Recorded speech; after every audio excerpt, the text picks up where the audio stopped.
청소년 지도사를 하기 위해서 기본적인 틀을 갖추셔야 되는데 그런 틀을 갖추시는 방법 중에 이렇게 이제 제도를 통해서 하나의 틀을 그러니까 마인드맵을 통해서 하나의 틀을 잡으시고 그 다음에 하나씩 잡아가시는 게 아주 좋습니다. 그래서 제가 이 틀을 드렸는데 잠깐 설명을 드리고 여기를 머릿속에 완전히 넣으셔야 돼요. 여기에서 조금씩 조금씩 더 깊이 들어가는데 기본적으로 이 틀을 잡으시면 그 다음 일들은 쉽게 진행할 수가 있습니다.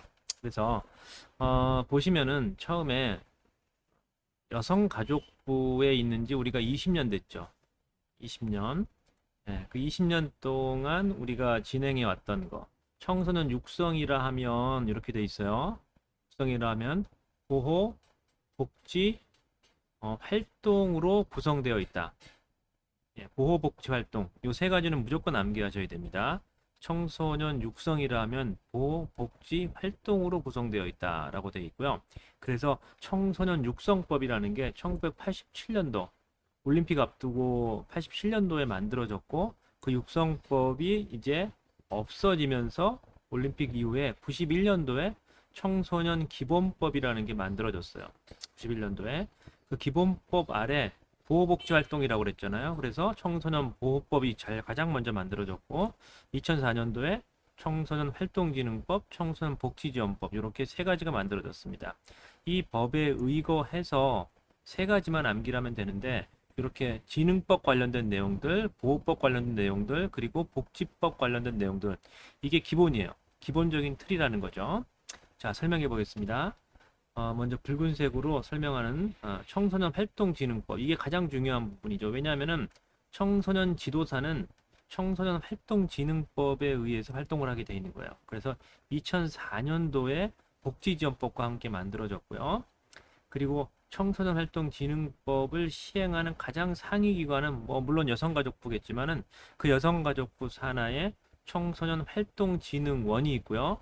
각 지역에 가면 17개 시도에 청소년 활동진흥센터라는 곳이 있어요. 예전에 청소년 자원봉사센터가 있었거든요. 그걸 갖다가 이제 2004년도에 활동진흥법이 만들어지면서 청소년 활동진흥센터로 바꿨죠. 그리고 청소년 활동진흥센터에서는 각 지역의 청소년 수련시설, 대표적인 수련시설 6개가 있죠. 이 수련시설들을 관할하고 있는 겁니다. 그래서 청소년 활동은 이러한 행정적 전달 체계를 가지고 있는 거예요. 그래서 이 청소년 활동진흥법의 가장 중요한 요 라인으로 요렇게 요게 청소년 활동진흥법에 관련되어 있는 것들입니다. 이렇게 이렇게 그래서 처음에 먼저 보시면은 청소년 수련시설이 뭐냐 옆에 수련시설이 나와 있죠. 수련시설 청소년 수련시설에는 청소년 수련관, 문화의 집, 특화시설, 수련원, 야영장, 유스호텔이 있어요. 이 6가지가 기본적인 청소년 수련시설이라고 얘기를 하는 겁니다. 그러면 청소년 수련관과 청소년 수련원의 차이는 뭘까? 이거는 기숙사가 있느냐 없느냐. 수련관은 자연관, 수련원은 죄송합니다. 반대죠. 수련관은 일반적으로 도심권이고요. 수련원은 자연권에 있어요. 수련원은 자연권에 있으니까 당연히 기숙사가 있겠죠. 숙박시설이 있는 거예요. 숙박시설들을 가지고 있는 게 수련원. 그 다음에 숙박시설을 없고 이 도심권에 있는 게 수련관. 그리고 그럼 문화의 집과 수련관의 차이는 뭐냐?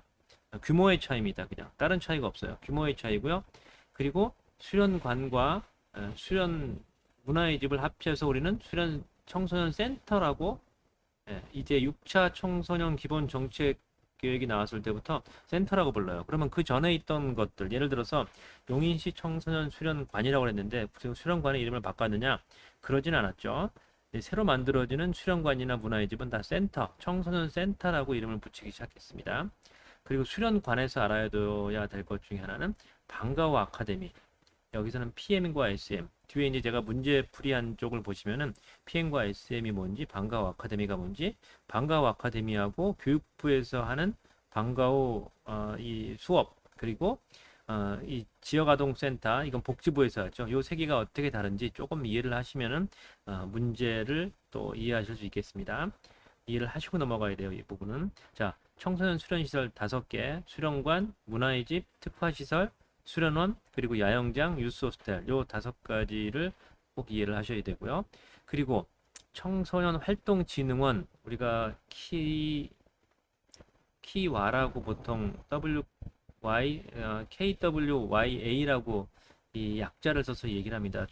한국 청소년 활동진흥원을 이 키와가 직접 국가에서 위탁해서 운영하는 국립청소년 수련원 수련시설이 있어요. 그 5가지는 또 꼭 암기하셔야 된다. 첫 번째 국립중앙청소년 수련원 이 천안에 있습니다. 중청이라고 그래요. 이거를 천안에 있는 국립중앙청소년 수련원 2급 청소년을 하시면은 수련원에 가서 여러분들 연수를 받게 됩니다. 그래서 중앙청소년 수련원을 꼭 아셔야 되고 그 다음에 국립평창청소년 수련원 이게 탐험활동이라든가 그리고 이제 3급, 1급은 또 평창에 가서 하시죠. 그 다음에 특별히 그 목적을 갖고 있는 것들이 있어요. 고흥의 청소년 우주체험센터 그리고 영덕은 개 나오는 데죠. 저기 영덕개 예 해양환경체험센터 영덕은 이제 바다니까 그 다음에 김제에는 청소년 농생명센터 이렇게 해서 5개가 있습니다. 꼭 알아두셔야 돼요. 그냥 이건 암기하셔야 돼요. 그리고 청소년 특화시설을 얘기해 보세요. 이런 문제들이 나오는데 특화시설은 특별히 서울시의 특화시설들이 많으니까 이번에 제가 심사를 들어가 봤더니 하나의 특화시설 그 음악 예술 특화시설을 또 하나 짓더라고요. 한 250억 들여가지고 이런 것들이 나중에 또 문제가 되겠죠. 근데 지금은 당장은 필요 없으니까 미디어 센터, 청소년 문화교류센터, 성문화센터, 아하 성문화센터, 그 다음에 이제 이렇게 근로청소년 복지관 그리고 청소년활동진흥센터 서울시 청소년활동진흥센터가 특화시설로 묶여 있습니다. 이렇게 5가지 정도가 이해가 될 거예요. 그래서 서울시 청소년 특화시설을 얘기해 보세요라고 얘기하면 이거를 얘기하면 됩니다.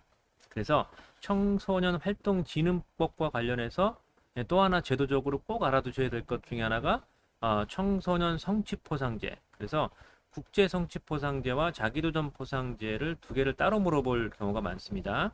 국제 성취포상제, 이 동장, 은장, 금장하고 그다음에 나이 연령대가 만 14세에서 24세까지. 이번에 이제 특별 제도가 만들어진 게 14세로 하다 보니까 미국이나 영국 같은 청소년들은 2학기가 시작학기잖아요. 그러니까 9월 학기가 시작학기잖아요. 우리가 얘기할 때 2학기가 그쪽엔 1학기예요. 그러다 보니까 만 14세라고 얘기해도 다 금방 이제 14세가 되니까 다 참여가 가능했는데 우리나라는 3월이 1학기니까 이게 좀 이제 어려워진 거예요. 그래서 전 세계적으로 좀 맞추려고 13세 학생들도 14세 학생들과 함께 활동을 한다면은 함께 참여할 수 있다. 이렇게 이제 바뀌었어요. 규정이.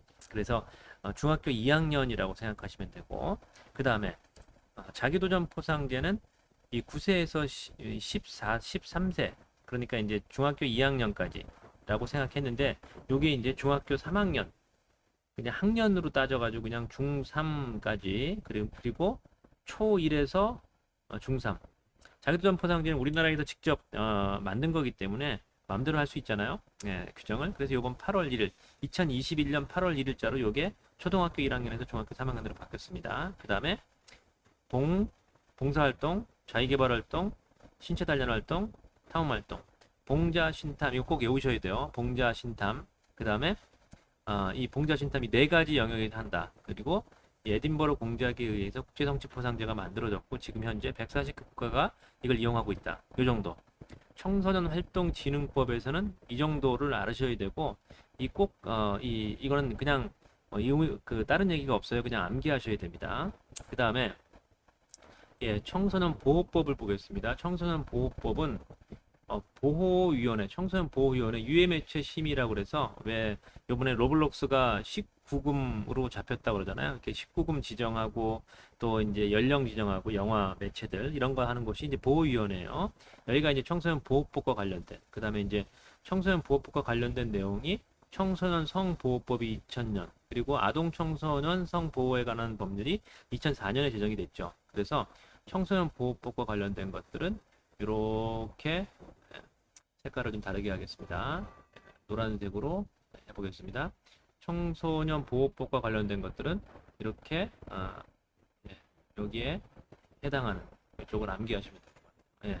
그래서 청소년 보호법이 가장 먼저 만들어졌죠. 1997년도. 왜 그랬을까요?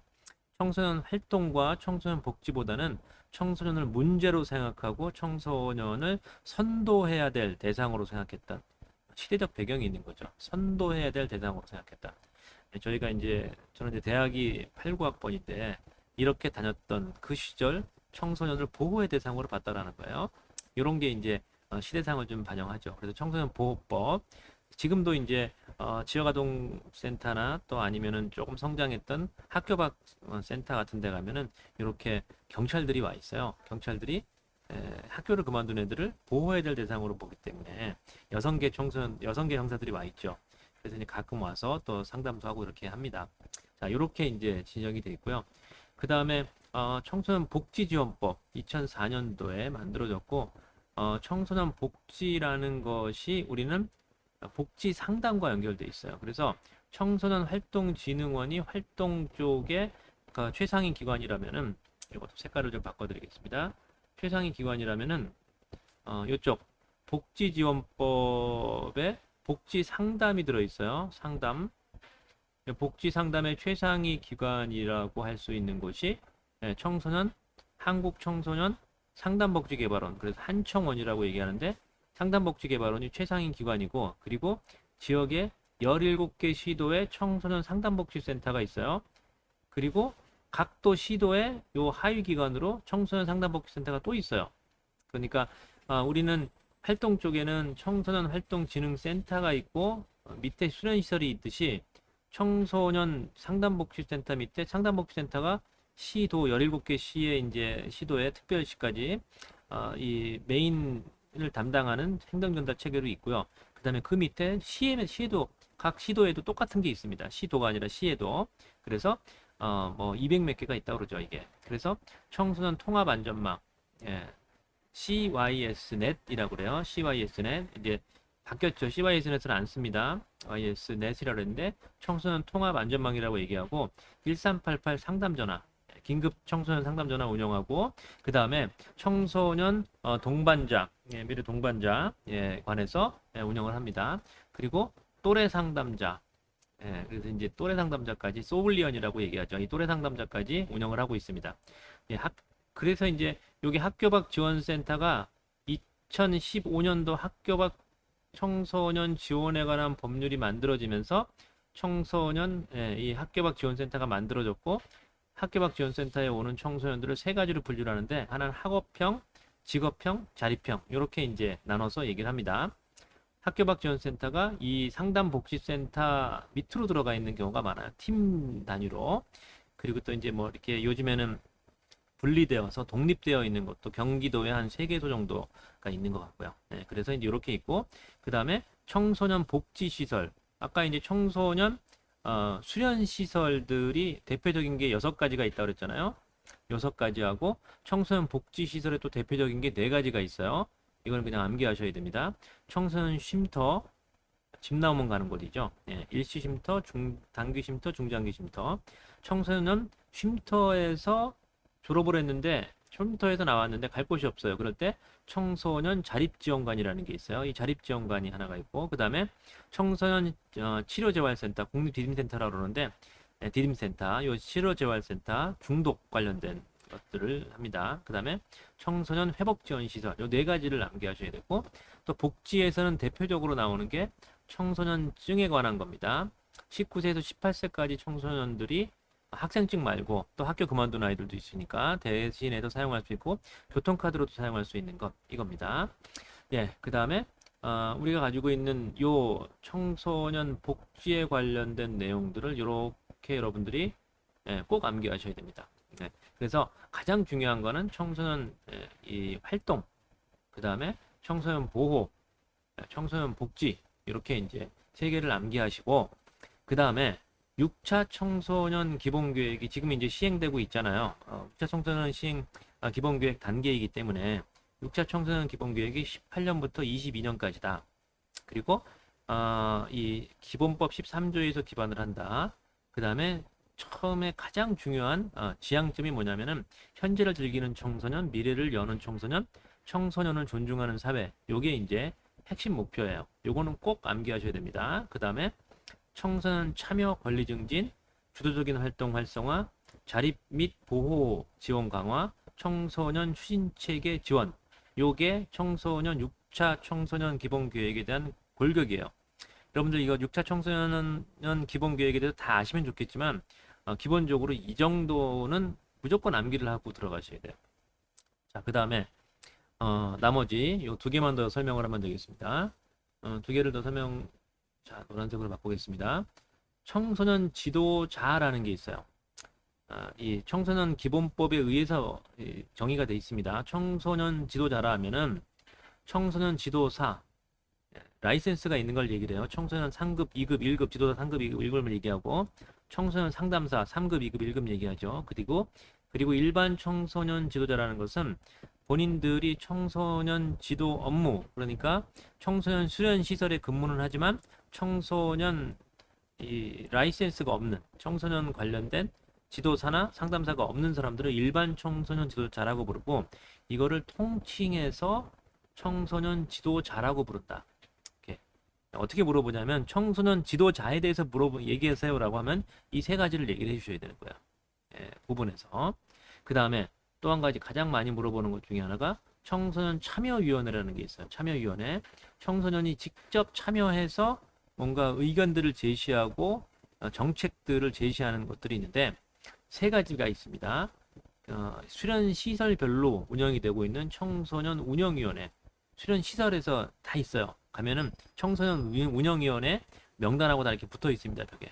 그 다음에 두 번째로 청소년 참여위원회. 이거는 이제 뭐 예를 들어 경기도, 충청도 이렇게 국가나 지방자치단체 청소년의 참여기구. 그래서 이제 뭐 도지사를 모셔놓고 회의를 하기도 하고 뭐 이렇습니다. 그 다음에 청소년 특별회의는 뭐냐면은 중앙정부 정책 제안을 위한 중앙정부 회의인데 이게 전문가들하고 청소년들하고 같이 들어가서 청소년 특별회의라는 게 열려요. 그래서 거기서 이제 뭐 정책적 제안을 하죠.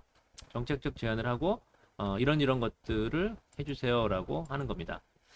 예, 이런 것들이 전체적인 청소년 기본계획. 그래서 이제 여기에 다 응용이 돼요.